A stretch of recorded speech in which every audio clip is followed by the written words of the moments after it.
Please, thank you so very much. Thank you, everyone. Thank you, everyone. Thank you. Okay, let's get to business. All right.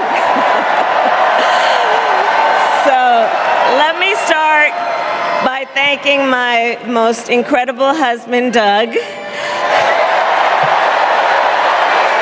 for being an incredible partner to me, an incredible father to Cole and Ella, and happy anniversary, Dougie.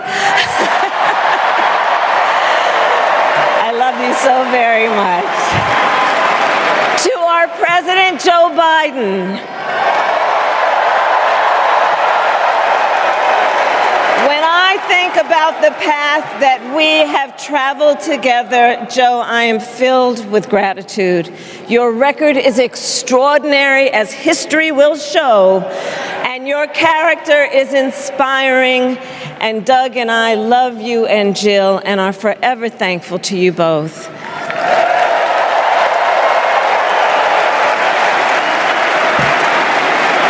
And to Coach Tim Walz,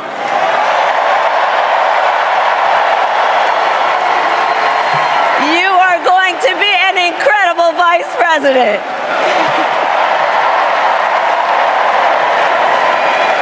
To the delegates and everyone who has put your faith in our campaign, your support is humbling. So, America, the path that led me here in recent weeks was no doubt unexpected. But I'm no stranger to unlikely journeys. So, my mother, our mother, Kamala Harris, had one of her own. And I miss her every day, and especially right now. And I know she's looking down smiling. I know that. So my mother was 19 when she crossed the world alone, traveling from India to California with an unshakable dream to be the scientist who would cure breast cancer. When she finished school, she was supposed to return home to a traditional arranged marriage. But as fate would have it, she met my father, Donald Harris, a student from Jamaica. They fell in love and got married, and that act of self-determination made my sister Maya and me. Growing up, we moved a lot. I will always remember that big Mayflower truck packed with all our belongings, ready to go to Illinois, to Wisconsin, and wherever our parents' jobs took us. My early memories of our parents together are very joyful ones. A home filled with laughter and music, Aretha, Coltrane, and Miles. At the park, my mother would say, "Stay close." But my father would say, as he smiled, "Run, Kamala, run. Don't be afraid. Don't let anything stop you."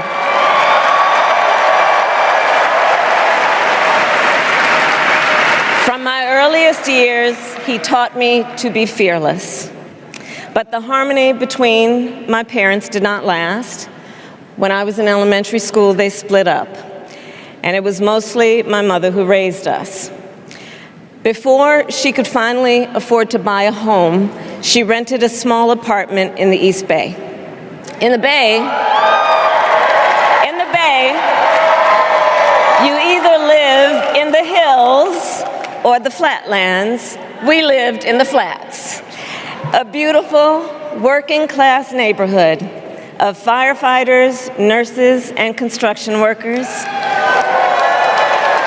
all who tended their lawns with pride. My mother, she worked long hours, and like many working parents, she leaned on a trusted circle to help raise us. Mrs. Shelton, who ran the daycare below us and became a second mother. Uncle Sherman, Aunt Mary, Uncle Freddie, Auntie Chris, none of them family by blood, and all of them, family by love.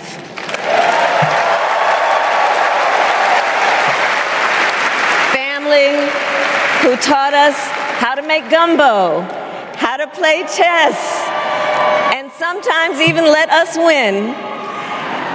Family who loved us, believed in us, and told us we could be anything and do anything.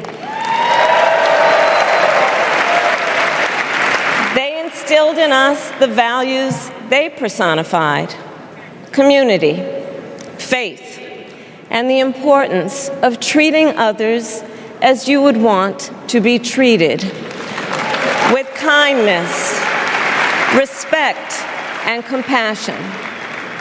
My mother was a brilliant, 5-foot-tall, brown woman with an accent. And as the eldest child, I saw how the world would sometimes treat her. But my mother never lost her cool. She was tough, courageous, a trailblazer in the fight for women's health, and she taught Maya and me a lesson that Michelle mentioned the other night. She taught us to never complain about injustice, but do something about it. Do something about it. That was my mother. And she taught us, and she also taught us, and never do anything half-assed. And that is a direct quote. A direct quote. I grew up immersed in the ideals of the civil rights movement. My parents had met at a civil rights gathering, and they made sure that we learned about civil rights leaders, including the lawyers like Thurgood Marshall and Constance Baker Motley, those who battled in the courtroom to make real the promise of America. So at a young age, I decided I wanted to do that work. I wanted to be a lawyer. And when it came time to choose the type of law I would pursue, I reflected on a pivotal moment in my life. You see, when I was in high school, I started to notice something about my best friend, Wanda. She was sad at school, and there were times she didn't want to go home. So one day I asked if everything was all right, and she confided in me that she was being sexually abused by her stepfather. And I immediately told her she had to come stay with us, and she did. This is one of the reasons I became a prosecutor, to protect people like Wanda, because I believe everyone has a right to safety, to dignity, and to justice.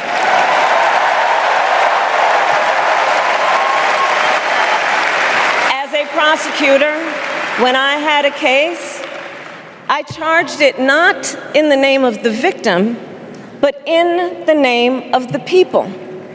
For a simple reason.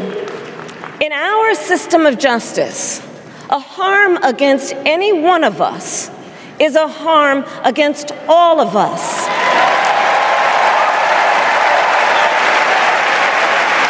And I would often explain this to console survivors of crime, to remind them no one should be made to fight alone.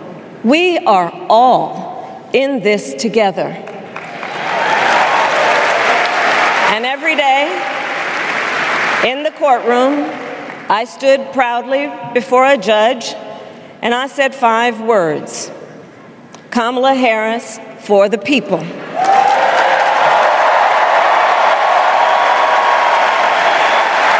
And to be clear, my entire career, I've only had one client, the people. And so, on behalf of the people, on behalf of every American, regardless of party, race, gender, or the language your grandmother speaks, on behalf behalf of my mother and everyone who has ever set out on their own unlikely journey, on behalf of Americans like the people I grew up with, people who work hard, chase their dreams, and look out for one another, on behalf of everyone whose story could only be written in the greatest nation on earth, I accept your nomination to be President of the United States of America.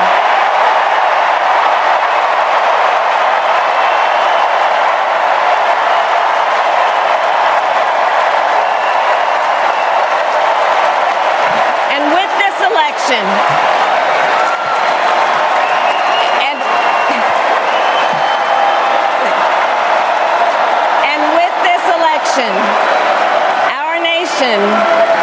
our nation with this election has a precious, fleeting opportunity to move past the bitterness, cynicism, and divisive battles of the past, a chance to chart a new way forward.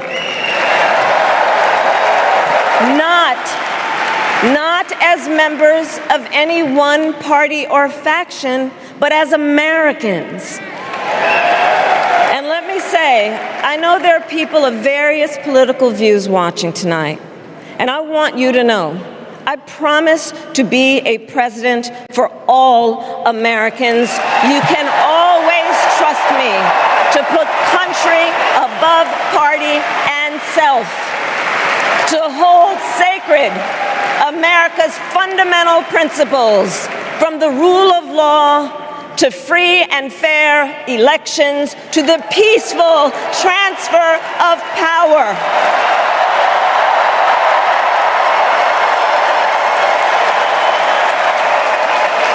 I will be a president who unites us around our highest aspirations, a president who leads and listens, who is realistic, practical, and has common sense, and always fights for the American people. From the courthouse to the White House, that has been my life's work. As a young courtroom prosecutor in Oakland, California, I stood up for women and children against predators who abuse them. As Attorney General of California, I took on the big banks, delivered $20 billion for middle-class families who faced foreclosure, and helped pass a homeowner Bill of Rights, one of the first of its kind in the nation. I stood up for veterans and students being scammed by big for-profit colleges, for workers who are being cheated out of their wages, the wages they were due, for seniors facing elder abuse. I fought against the cartels who traffic in guns and drugs and human beings, who threaten the security of our border and the safety of our communities. And I will tell you, these fights were not easy, and neither were the elections that put me in those offices. We were underestimated at practically every turn, but we never gave up, because the future is always worth fighting for.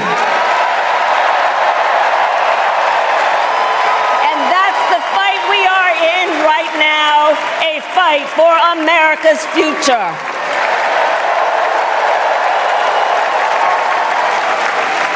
Fellow Americans, this election is not only the most important of our lives, it is one of the most important in the life of our nation.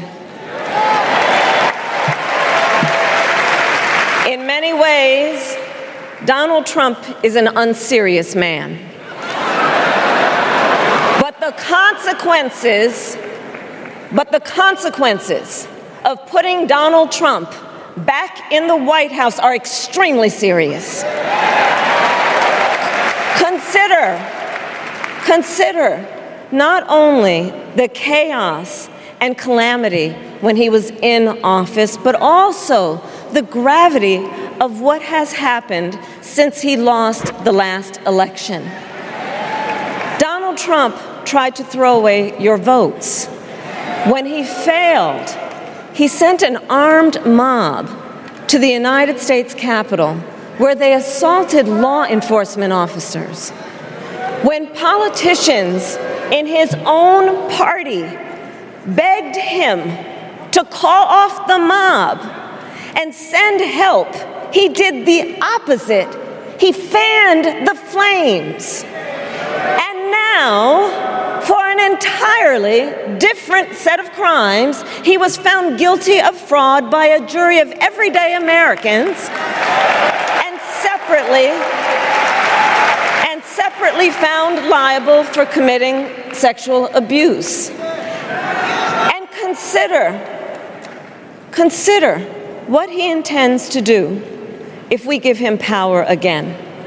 Consider his explicit intent to set free violent extremists who assaulted those law enforcement officers at the Capitol. His explicit intent to jail journalists, political opponents, and anyone he sees as the enemy. His explicit intent to deploy our active duty military against our own citizens. Consider the power he will have, especially after the United States Supreme Court just ruled that he would be immune from criminal prosecution. Just imagine Donald Trump with no guardrails, and how he would use the immense powers of the presidency of the United States, not to improve your life, not to strengthen our national security, but to serve the only client he has ever had, himself.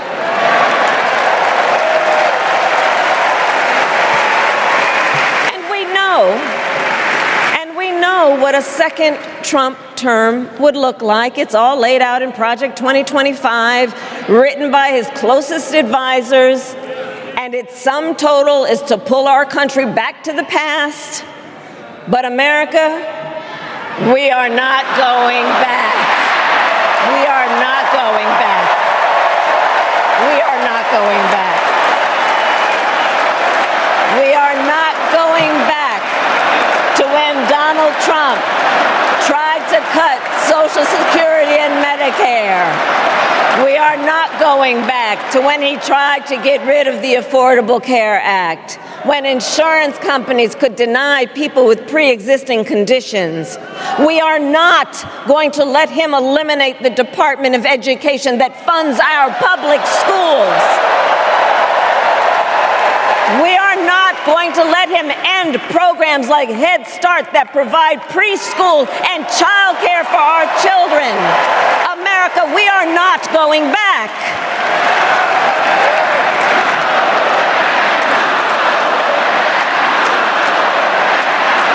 And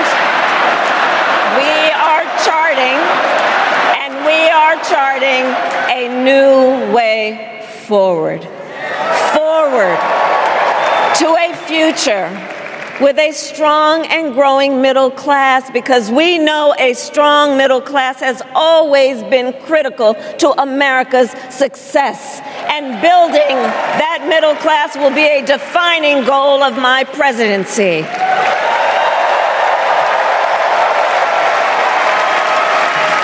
And I'll tell you, this is personal for me. The middle class is where I come from. My mother kept a strict budget. We lived within our means, yet we wanted for little.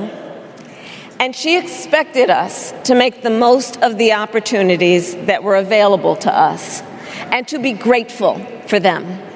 Because, as she taught us, opportunity is not available to everyone. That's why we will create what I call an opportunity economy where everyone has the chance to compete and a chance to succeed. Whether you live in a rural area, small town, or big city. And as president, I will bring together labor and workers and small business owners and entrepreneurs and American companies to create jobs, to grow our economy, and to lower the cost of everyday needs like health care and housing and groceries. We will provide access to capital for small business owners and entrepreneurs and founders. And we will end America's housing shortage and protect Social Security and Medicare. Now compare that to Donald Trump, because I think everyone here knows he doesn't actually fight for the middle class. He doesn't actually fight for the middle class. Instead, he fights for himself and his billionaire friends. And he will give them another round of tax breaks that will add up to $5 trillion to the national debt. And all the while, he intends to enact what in effect is a national sales tax, call it a Trump tax, that would raise prices on middle-class families by almost $4,000 a year. Well, instead of a Trump tax hike, we will pass a middle-class tax cut that will benefit more than 100 million Americans.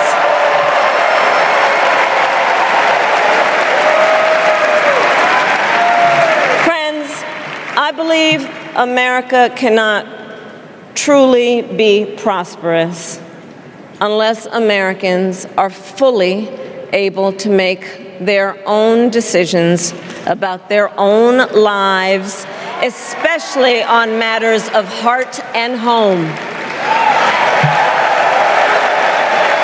But tonight, in America, too many women are not able to make those decisions. And let's be clear about how we got here. Donald Trump handpicked members of the United States Supreme Court to take away reproductive freedom. And now he brags about it. In his words, quote, "I did it and I'm proud to have done it," end quote. Well, I'll tell you, over the past 2 years, I've traveled across our country, and women have told me their stories. Husbands and fathers have shared theirs. Stories of women miscarrying in a parking lot, developing sepsis, losing the ability to ever again have children, all because doctors are afraid they may go to jail for caring for their patients. Couples just trying to grow their family, cut off in the middle of IVF treatments. Children who have survived sexual assault, potentially being forced to carry a pregnancy to term. This is what's happening in our country because of Donald Trump. And understand, he is not done. As a part of his agenda, he and his allies would limit access to birth control, ban medication abortion, and enact a nationwide abortion ban with or without Congress. And get this, he plans to create a national anti-abortion coordinator and force states to report on women's miscarriages and abortions.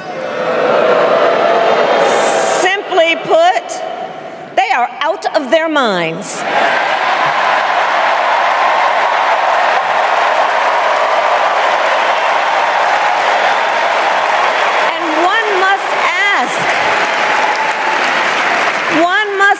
asked, why exactly is it that they don't trust women?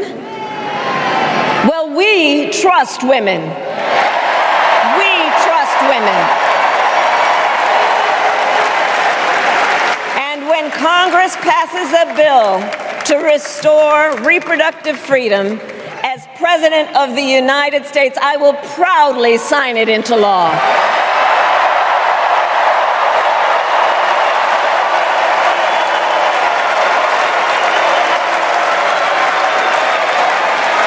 Election, many other fundamental freedoms are at stake. The freedom to live safe from gun violence in our schools, communities, and places of worship. The freedom to love who you love openly and with pride. The freedom to breathe clean air and drink clean water and live free from the pollution that fuels the climate crisis. The freedom that unlocks all the others, the freedom to vote. With this election, we finally have the opportunity to pass the John Lewis Voting Rights Act and the Freedom to Vote Act.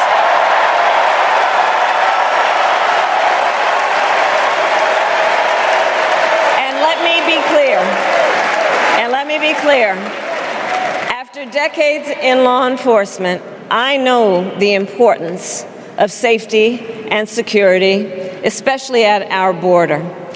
Last year, Joe and I brought together Democrats and conservative Republicans to write the strongest border bill in decades. The Border Patrol endorsed it. But Donald Trump believes a border deal would hurt his campaign. So he ordered his allies in Congress to kill the deal. Well, I refuse to play politics with our security, and here is my pledge to you. As president, I will bring back the bipartisan border security bill that he killed, and I will sign it into law. I know we can live up to our proud heritage as a nation of immigrants and reform our broken immigration system. We can create an earned pathway to citizenship and secure our border.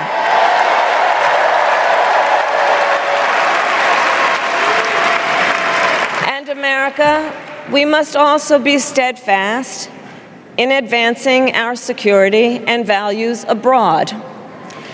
As Vice President, I have confronted threats to our security, negotiated with foreign leaders, strengthened our alliances, and engaged with our brave troops overseas. As Commander-in-Chief, I will ensure America always has the strongest, most lethal fighting force in the world. And I will fulfill our sacred obligation to care for our troops and their families, and I will always honor and never disparage their service and their sacrifice.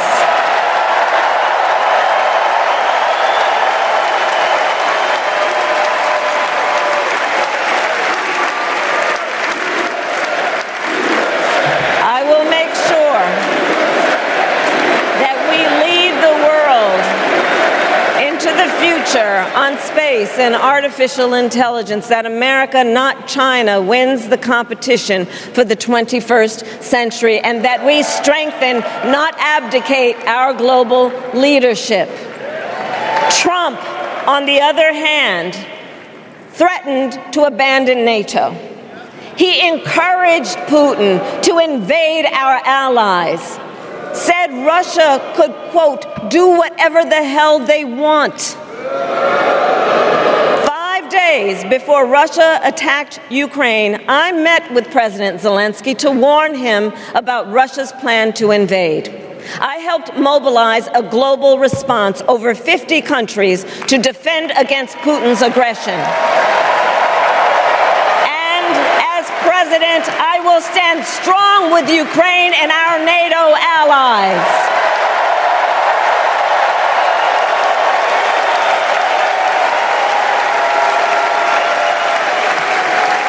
With respect to the war in Gaza, President Biden and I are working around the clock because now is the time to get a hostage deal and a ceasefire deal done.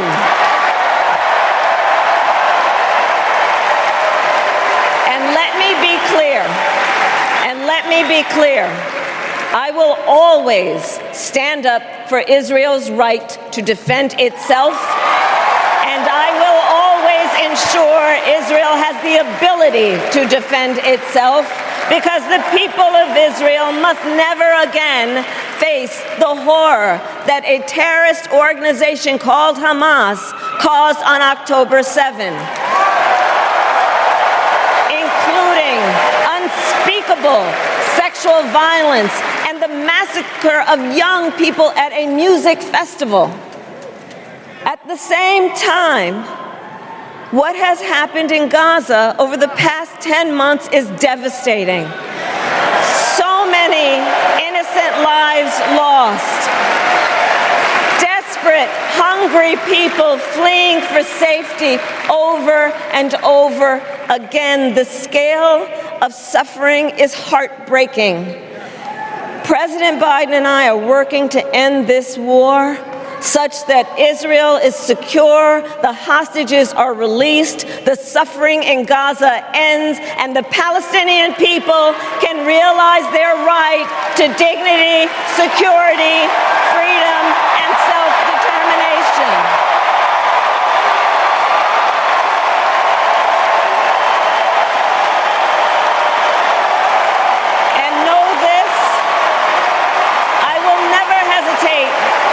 Whatever action is necessary to defend our forces and our interests against Iran and Iran-backed terrorists. I will not cozy up to tyrants and dictators like Kim Jong-un who are rooting for Trump.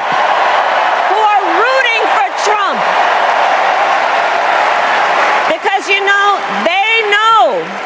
they know he is easy to manipulate with flattery and favors. They know Trump won't hold autocrats accountable because he wants to be an autocrat himself. And as president, I will never waver in defense of America's security and ideals, because in the enduring struggle between democracy and tyranny, I know where I stand and I know where the United States belongs.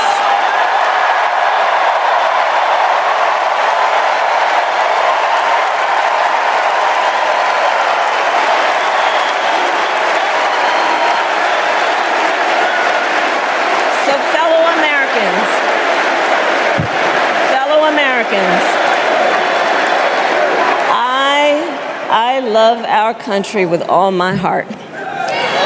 Everywhere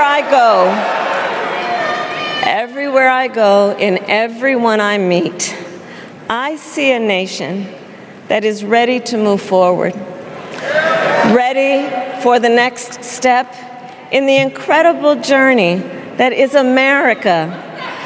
I see an America where we hold fast to the fearless belief that built our nation and inspired the world, that here in this country, anything is possible, that nothing is out of reach. An America where we care for one another, look out for one another, and recognize that we have so much more in common than what separates us. That none of us has to fail for all of us to succeed. And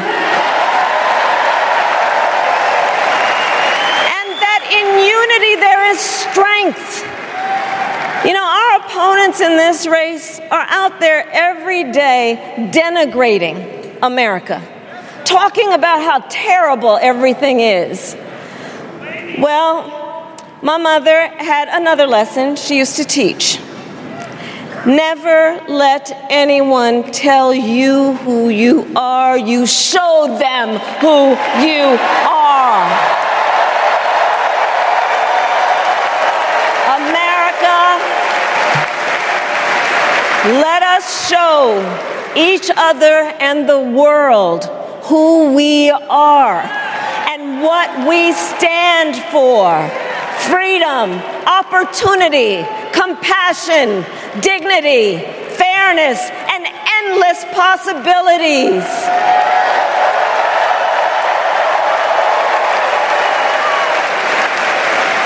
We are the heirs to the greatest democracy in the history of the world. And on behalf of our children and our grandchildren and all those who sacrificed so dearly for our freedom and liberty, we must be worthy of this moment. It is now our turn to do what generations before us have done, guided by optimism and faith, to fight for this country we love, to fight for the ideals we cherish, and to uphold the awesome responsibility that comes with the greatest privilege on earth, the privilege and pride of being an American.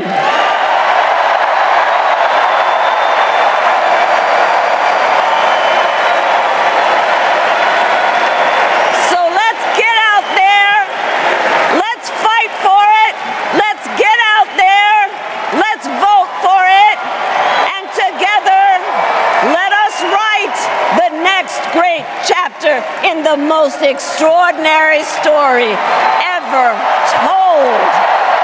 Thank you. God bless you, and may God bless the United States of America.